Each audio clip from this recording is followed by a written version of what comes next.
sunny afternoon, my beauties, from Disney's Animal Kingdom. After probably well over a month, I think the last time I was here was when I did the challenge. Now that I think about it, we could revisit that challenge if we wanted to, because to my surprise, it is actually decently quiet. I checked the wait times before I came in, thank goodness, otherwise I probably would not be here. But it's also not too bad out. Yeah, it's in the 90s, but we got a nice little breeze going, so hopefully this breeze can stay. Now, as always, if you guys enjoyed today's vlog, make sure you like, subscribe, and ring that bell. Let's waste no time whatsoever. Let's head on in and have some fun. Good way to tell whether or not Animal Kingdom is going to be busy is if the walkways up to Discovery Island are busy. And because park hopping is going to start up in a little bit, a lot of people are starting to leave, which is good. Oh, we got birds! We got birdies! Can you see the birdies? There they go. Yep, there they go. It's so nice to see Kevin out and about. Check it out.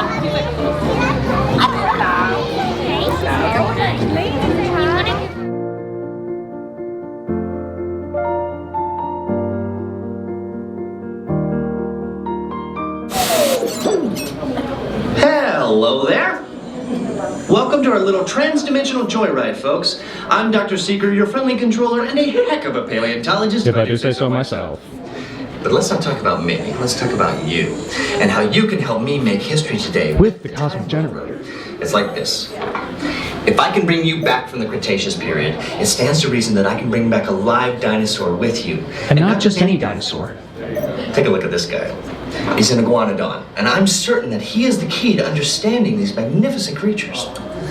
I tagged him with a locator during an Unauthorized field trip. Otherwise, I'd be traveling with you. Okay, now, let's go get that dino. Computer, what are you tracking? Styracosaurus. Not our dino. That is called cannibalism, my dear children, and is in fact frowned upon in most societies. Computer, full stop! Identify! Carnotaurus. Definitely not our dino. Go, go, go!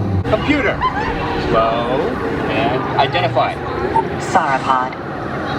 Still not our dino, but at least this one's a vegetarian. Pterodactyl. Incoming! Asteroid impact in 60 seconds. We can't stop now! Keep going, keep going! Computer, what's happening? Loss of traction. Four-wheel drive, move it! Evasive maneuver! Left! Right! Left! Right! That's close! Computer, now what? Carnotaurus. Abort mission! Abort! Abort! Iguanodon. Forget it! Get them out now! Asteroid impact. Brace yourself! They're not gonna make it! They're not gonna make it! We made it! Accomplished. You made it! I knew you would, and guess who made it back with you? I better find it before security does. Thanks for everything!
Wow. So I don't think I mentioned it at all in this vlog, but if you did not get any glimpses of that Kilimanjaro Safari footage, please go back and watch it through again, because I think that is the best footage I've ever got. And if you're wondering how I got said footage, well, if you didn't watch the recap of my last vlog, I got a brand new lens. I got a Canon 70-20, I almost said 70-24. I'm like, that doesn't even make sense. It's 24-70. I got a 70-200. Oh my goodness. That was my first time actually using it, and oh my goodness, I was absolutely blown away. Just from filming this Safari alone, I know I'm going to have such a fun time with this lens. And the thing is, at first, I was a little bit hesitant on getting it because I'm like, yeah, $1,400 lens, that's very, very expensive, don't get me wrong. But after using it just for safaris alone, I haven't checked out Nemo yet, I haven't checked out Festival of the Lion King yet, we're gonna do that a little bit later, but just from the safari alone, oh my goodness, I'm blown away. I probably should have mentioned earlier that I am running on a pack of Pop-Tarts and some pre-workout. Yeah, I'm staying hydrated in the process, but I have not had any real food yet today. I've said it before and I'll say it again, as expensive as Satu'li Canteen is, this is the only Animal Kingdom quick service that I will eat at this point. Now, if you're a regular to my Animal Kingdom vlogs, you already know what I got, but for those who don't know what I got the combination bowl. Now, it looks like the menu has been changed a little bit because it says smoked chimichurri braised beef and wood grilled chicken, marinated in garlic and olive oil. That's new. Topped with crunchy vegetable slaw and boba balls and served with your choice of base inside. For the base, I went for the rice and beans, and the sauce, I went for the creamy herb sauce. Oh, that creamy herb sauce is delicious. I wish they could just give me a whole bottle of that stuff to take home. Honestly, as gross as it sounds, I could drink that stuff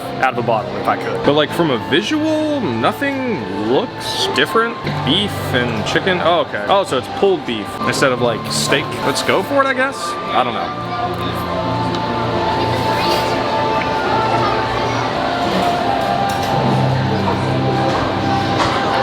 Tastes a little bit like herbier, if you will, in terms of the chicken. Let's try a piece of the beef.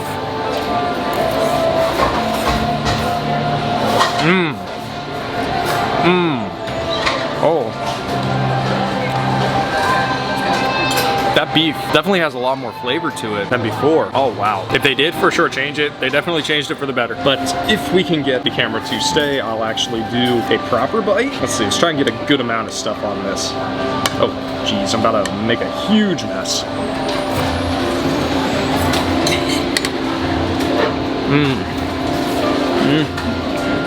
Got a big piece of coleslaw in there. I'm not mad about that. They took whatever this combination bowl was before and amped it up. If I haven't given this an infinity out of 10, it's getting an infinity out of 10. It's just the fact that the beef is definitely a lot more tender and a lot more flavorful. That was a piece of chicken that I got though. This is literally the perfect Disney meal. Table service quality at quick service prices. Now, I know last time I was here I got the Met Cayena Mousse, and I did say that that was better than the Blueberry Cream Cheese Mousse, but I think we're gonna switch it up each time we come out here. So yes, we did get the Blueberry Cream Cheese Mousse. This thing needs absolutely no introduction. Good chocolate to start. Got the little meringue piece. Literally just pure sugar. Then we got the little passion fruit thing. Honestly, it looks like an egg yolk.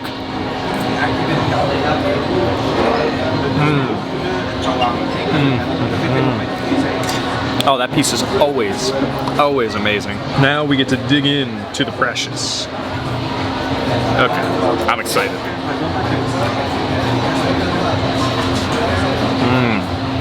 Has a tiny bit of tartness to it, but also, I don't know how big it looks on camera, but this thing definitely got smaller. And while I'm not the biggest dairy guy anymore, at the same time, I feel a little offended by that, because this is up there in terms of Disney's desserts. And for $6, this thing should definitely be bigger. Welcome to the Avatar program. Soon, you're gonna have a chance to undertake an amazing Na'vi rite of passage, flying on the back of this powerful animal called an Ikron, or as we call it, a Banshee. The way you're gonna do this is by being matched to something called an avatar. First we need to find the compatible match of your genetic material with the genetic material of one of the avatar bodies that we already have. Once we do that, you'll be able to link to that avatar and fly. Ooh, looks like they're ready for you in the next room. When the door opens, please go inside, all the way in, and stand over the same number that you're standing over now. And before we send you to the link chamber, let's watch this piece by Dr. Ogden, who runs the program. Welcome everyone. I'm Dr. Jackie Ogden from the Pandora Conservation Initiative. You're about to experience a ceremony that's very special to the Na'vi, flying on the back of an Ikran, or as we call it, a banshee. To the Na'vi, connecting to an Ikran and flying on its back is an incredibly important rite of passage they call Ikni Maya. Moments later, you'll begin your flight. A Na'vi guide will lead you out. You'll experience the breathtaking beauty of Pandora, but you might also face some of its greatest challenges. Some of this flight might be intense, but trust your guide and be brave. As the Na'vi say during this important rite of passage, Siva Ko, rise to the challenge. Good luck.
I'm gonna be completely honest, I can't even tell you the last time I saw Festival of the Lion King. I saw it maybe once last year when it came back as the Festival of the Lion King after it was the, what was it? I don't even know. It was some kind of makeshift one, some kind of, I don't even know.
I'm not really one to brag about the setup that I have, but this 70-200, oh my goodness. I'm just gonna say, purchasing that lens was a better purchase than this 15-35. That was the lens that I never knew I needed until coming out here. And oh my goodness, if it is doing this good, filming this stuff, oh my gosh, imagine how good it's going to be when I go to the Halloween party and Halloween Horror Nights. All right, now I think it's time we round off the evening with a nice little river journey.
Alrighty, my beauties, I know I look like a hot mess, but hey, that's what happens when you decide to do a nice vlogless evening at Magic Kingdom. I have not vlogged at a theme park in a while. I can't even tell you the last time I did that, and honestly, I'd say it was a pretty enjoyable experience. So yeah, any of my vlogger friends out there, definitely try it out sometime. But let's get the elephant in the room out of the way. This thing, it's locked, by the way. Yeah, this is actually a really cool feature. It's not gonna focus on the lens, can focus on me, but you can actually lock the lens so it doesn't move. But still, this thing, I am so blown away. Now mind you, it probably looks big on camera, but this thing is tiny. Like if you guys remember the 14-35mm that I had last summer, this thing is probably a tiny bit bigger than that, if not the same size. It's smaller than my 15-35. Think about that. I will say, I am so beyond impressed with this lens. I am so beyond impressed with the footage that I got, and I really hope you guys enjoyed all of this footage that I got. Now, in terms of how busy the park was, surprisingly, it was not really busy at all. In fact, it was quite enough to where I could have revisited the challenge and probably completed it in maybe 2.5-3 hours, give or take. Aside from all that, great evening. Just, again,